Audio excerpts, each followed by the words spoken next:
Shalom saudara-saudara yang terkasih, salam jumpa dengan saya, Pastor Anton Mikael, pada program Inspirasi Sabda Allah hari ini, Sabtu 11 Juli pada pekan biasa yang ke-14. Kita juga memperingati Santo Benedictus Abbas pada hari ini. Mari kita mengawali dengan berdoa. Dalam nama Bapa dan Putra dan Roh Kudus. Amin.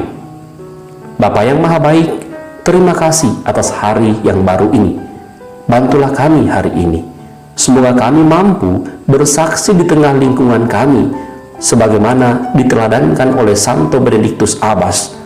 Semoga kami selalu bangga menjadi pengikut-Mu yang setia.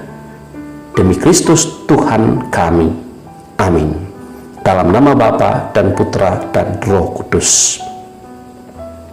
Sabda Allah yang akan kita renungkan dari Matius 10 ayat 24 sampai 33. Pada waktu itu Yesus bersabda kepada ke-12 muridnya, "Seorang murid tidak melebihi gurunya, dan seorang hamba tidak melebihi tuannya. Cukuplah bagi seorang murid jika ia menjadi sama seperti gurunya, dan bagi seorang hamba jika ia menjadi sama seperti tuannya. Jika tuan rumah disebut Beelzebul, apalagi seisi rumahnya. Jadi, janganlah kalian takut kepada mereka yang memusuhimu, karena tiada suatu pun yang tertutup yang takkan dibuka, dan tiada suatu pun yang tersembunyi yang takkan diketahui. Apa yang kukatakan kepadamu dalam gelap, katakanlah dalam terang, dan apa yang dibisikkan ke telingamu, beritakanlah dari atas atap rumah. Dan janganlah kalian takut kepada mereka yang dapat membunuh tubuh, tetapi yang tidak berkuasa membunuh jiwa. Tetapi takutilah Dia yang berkuasa membinasakan baik jiwa maupun tubuh di dalam neraka. Bukankah burung pipit dijual seduit 2 ekor? Namun tak seekor pun akan jatuh tanpa kehendak Bapamu. Dan kalian, rambut kepalamu pun semuanya telah terhitung. Sebab itu, janganlah kalian takut, karena kalian lebih berharga daripada banyak burung pipit. Barang siapa mengakui aku di depan manusia, dia akan kuakui juga di depan Bapakku yang di surga. Tetapi, barang siapa menyangkal aku di depan manusia, dia akan kusangkal di depan Bapakku yang di surga." Demikianlah Injil Tuhan. Saudara-saudara yang terkasih, saya pernah memiliki pengalaman mendampingi seorang katekumenan.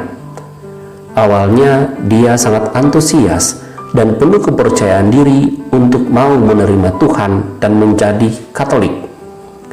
Masalah kemudian muncul ketika ia menjadi seorang Katolik.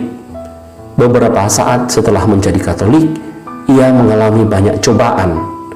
Usahanya menjadi bangkrut, relasi dengan orang lain menjadi kacau, teman-temannya meninggalkan dia, keluarganya tidak peduli pada situasinya. Sampai akhirnya dia menjadi sangat stres dan mengalami depresi.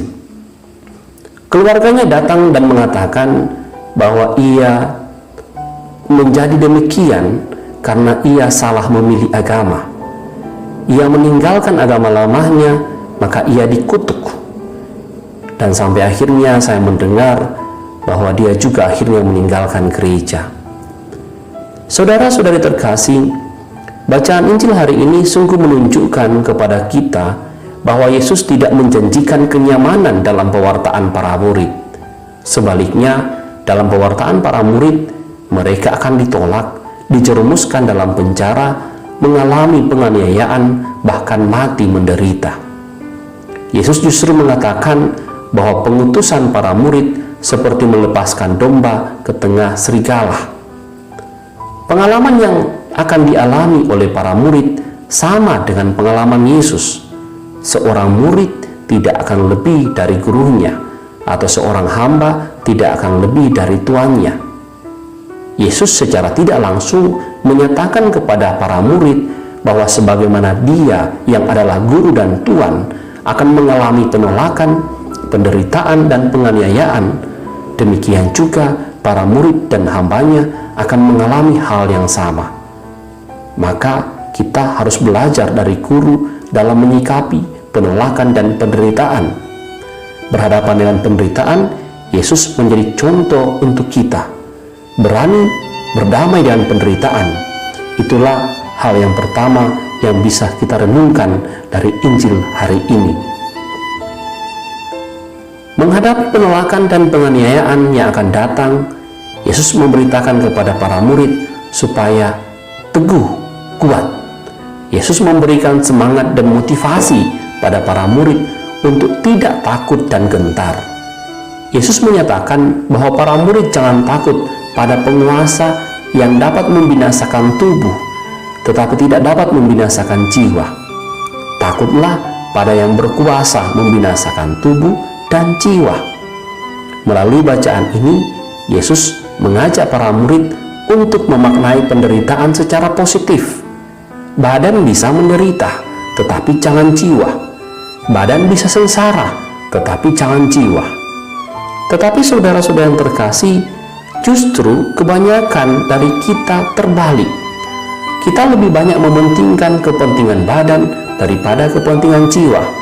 Contohnya, banyak orang korupsi demi merawat tubuhnya, demi merawat kebutuhan badannya. Banyak orang malas ke gereja demi merawat kemalasan tubuhnya. Banyak orang yang tidak memulai doa saat makan demi merawat ususnya. Senang menggosip demi merawat hobinya. Senang memusuhi orang demi merawat kenyamanan tubuhnya. Dan banyak contoh yang lain. Hari ini, Yesus mau mengajak kita untuk lebih merawat jiwa. Lebih takut pada hal yang dapat membinasakan jiwa. Apa yang dapat membinasakan jiwa? Yaitu tindakan dosa. Maka takutlah pada hal-hal yang membuat kita terjerumus pada dosa. Itu poin kedua yang dapat kita renungkan dari Injil hari ini. Dan yang ketiga, saudara-saudara yang terkasih, para murid diajak untuk memasrahkan diri pada penyelenggaraan Tuhan. Penderitaan dan masalah sudah pasti akan dihadapi. Usaha kita untuk keluar dari masalah tentu dilakukan dengan berbagai cara. Yesus melalui bacaan hari ini menunjukkan usaha untuk melawan penderitaan dengan memasrahkan diri pada Tuhan.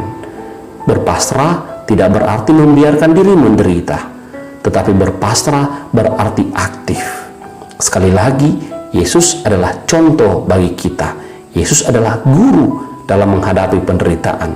Tidak lari dari penderitaan, tetapi berdamai dengan penderitaan.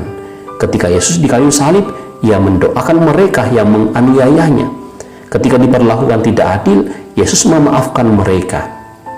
Contoh berdamai dengan penderitaan ini yang perlu kita buat. Inilah poin ketiga dari bacaan Injil hari ini.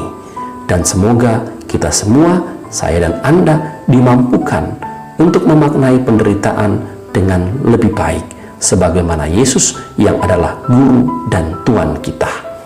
Mari kita menutup dengan doa. Dalam nama Bapa dan Putra dan Roh Kudus. Amin. Ya Bapa, terima kasih atas sabdamu hari ini. Semoga kami senantiasa terinspirasi untuk mau mencontoh Yesus yang adalah Guru dan Tuhan kami, untuk mau memasrahkan diri kepadamu dan memaknai penderitaan secara positif. Ini doa yang kami sampaikan kepadamu demi Kristus Tuhan kami. Amin. Dan semoga saudara sekalian diberkati oleh Allah yang Maha Kuasa, dalam nama Bapa dan Putra dan Roh Kudus. Amin. Terima kasih buat sahabat-sahabatku yang dengan setia mendengarkan sabda Allah bersama Pastor Antonius Mikael. Saya, Pastor Marcel Lolotandung, mengucapkan berlimpah terima kasih kepada Pastor Anton. Semoga Pastor bersama rekan-rekan staf dan para frater serta segenap penghuni Seminarium Angin Mamiri Yogyakarta selalu diberkati Tuhan dalam setiap aktivitas dan pelayanannya. Amin.